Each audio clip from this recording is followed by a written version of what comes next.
Hello everyone, it's MA Station again and welcome back to our channel kung saan marami kayong matututunan about sa pagda-livestream at pagsisetup at marami. Topic natin for today is about streaming at paano is-setup ang ating A-Power Mirror, OBS at ang ating V8 sound card.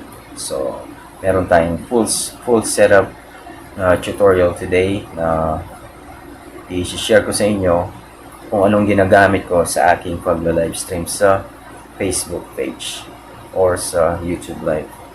So, syempre, bago natin umpisahan, make sure nakasubscribe kayo. Nang sa ganon, kung meron akong panibagong upload na video, updated kayo. At live sa ating Facebook page, nasa baba. Yan, follow nyo lang yan kung interesado kayo sa gaming. So, ang unang step nating gagawin ay i-download muna natin yung A-Power Mirror. A-Power Mirror ay yun ang gagamitin natin sa OBS mamaya. So, pupunta lang tayo ng ating Play Store. I-type natin A-Power Mirror. Yan. So, na-download ko na to. Ang gagawin nyo lang, i-open nyo lang yung app. So, once na na-download nyo na to sa inyong cellphone, ngayon naman, pupunta tayo ng ating PC. Ida-download natin ulit itong A-Power Mirror sa ating Windows. So, ngayon naman, pupunta tayo sa ating web browser. Gamit ko ay Google Chrome. Depende sa inyo kung anong gamit ng Windows ang gamit nyo. So, ako, Google Chrome. So, i-type lang nyo. Type lang natin A-Power Mirror download. So, kung makikita nyo, meron na akong history doon sa baba. At na-download ko na to sa aking Windows. So, ang pangalawa nating step na gagawin ay i-connect natin itong V8 Soundcard sa ating PC. Okay, so, kakailanganin natin ng USB.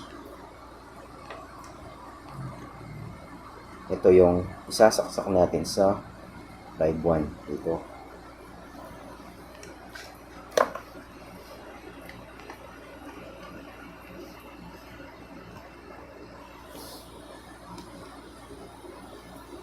So, ang pangalawang cable naman, of course, yung ating charging. Kailangan nyo yan para hindi siya malawbat.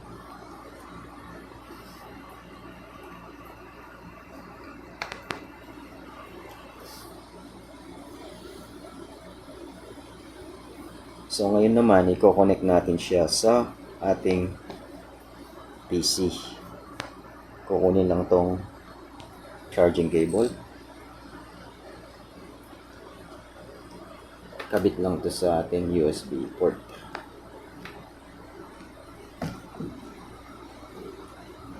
So, itong natirang wire nito, ito yung para sa ating live stream.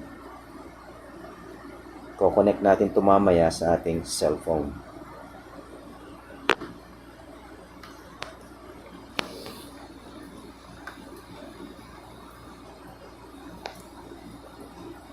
So, ngayon, i-power on na natin. Yan, once nag-blue, naka-on na yan. So, ngayon naman, ikakabit natin itong ating condenser mic. Lapel condenser mic. Mabibili nyo ito sa Shopee. Ilalagay ko yung link sa description sa baba kung saan ko binili.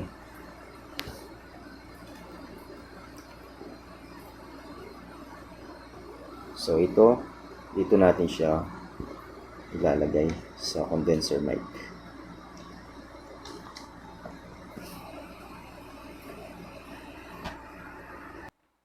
So, kung mapapansin nyo, nandito na yung ating A-Power Mirror at saka yung OBS Studio.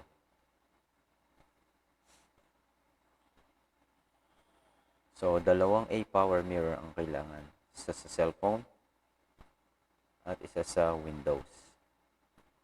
So, ngayon naman, ang third step natin ay i-set up tong OBS Studio. So, bubuksan lang yan. Tapos, ganito ang magiging itsura niya.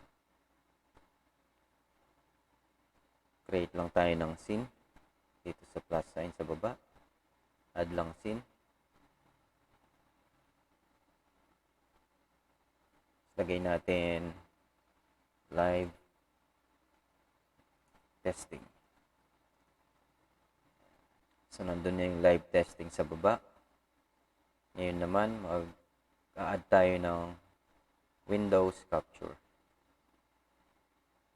Click lang natin itong sources. Add lang tayo ng Windows Capture. So, nakagawa na ako Windows Capture. Nandito na. So, ngayon naman, i-connect natin yung ating APPOWERMIRROR sa ating OBS. So, kukunin lang yung ating cellphone. Natatandaan nyo, meron tayong dinaload doon na APPOWERMIRROR. So, open lang yung APPOWERMIRROR sa Windows. And then, go to sa Windows Capture. Hanapin lang natin yung APPOWERMIRROR main. So, click lang tong APPOWERMIRROR main. Click OK. Ayan. So, nasa loob na yan ng ating OBS. Ngayon naman, saan siya pwedeng gamitin? Ngayon naman, bubuksan natin yung ating APPOWERMIRROR sa ating cellphone. And then, start now. So, nakakonect na yung ating cellphone sa APPOWERMIRROR Windows sa OBS. So, ito na yung setup ng ating pagla-livestream mamaya. So, ngayon naman i-test natin siya sa ating game.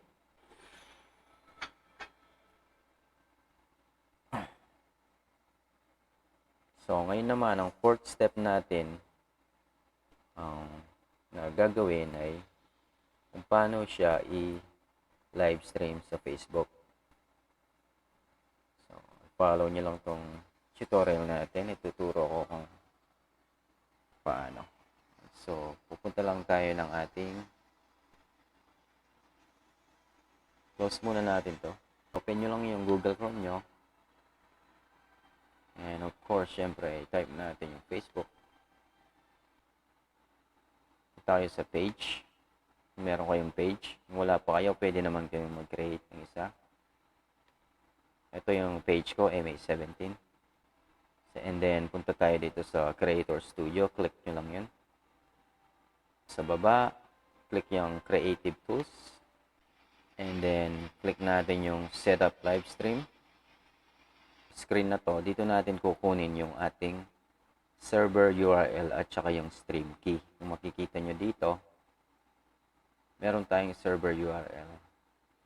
Okay, so, ikakopy lang natin yan. Tapos, babalik tayo sa ating OBS Studio. Balik tayo sa settings.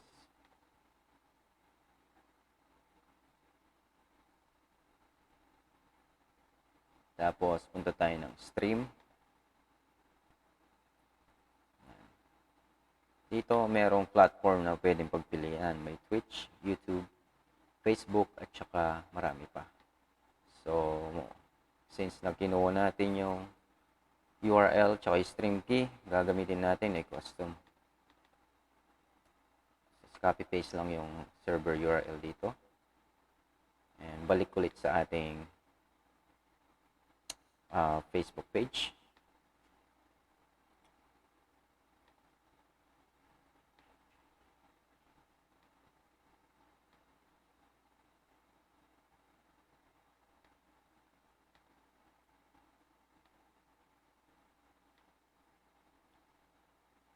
Close muna natin to. Balik ulit sa ating Facebook page. And then copy-paste itong string key. Balik ulit tayo sa ating OBS. Click Settings. Click Stream. Copy-paste lang natin dito yung stream key. And then, apply, then okay. So, okay na yan. Ngayon, start na natin yung stream. Kung nag-work siya. So, as you can see na nag-work yung ating A-Power Mirror sa ating OBS papalabas ng Facebook page. So, walang naging problema. Medyo delay lang siya ng konti, pero meron tayong solution dyan mamaya para matanggal yung delay ng ating A-Power Mirror. So, naka-live tayo sa Facebook.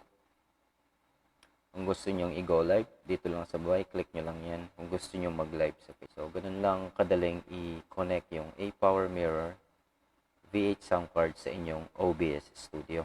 Hope na meron kayong natutunan sa video tutorial natin for today.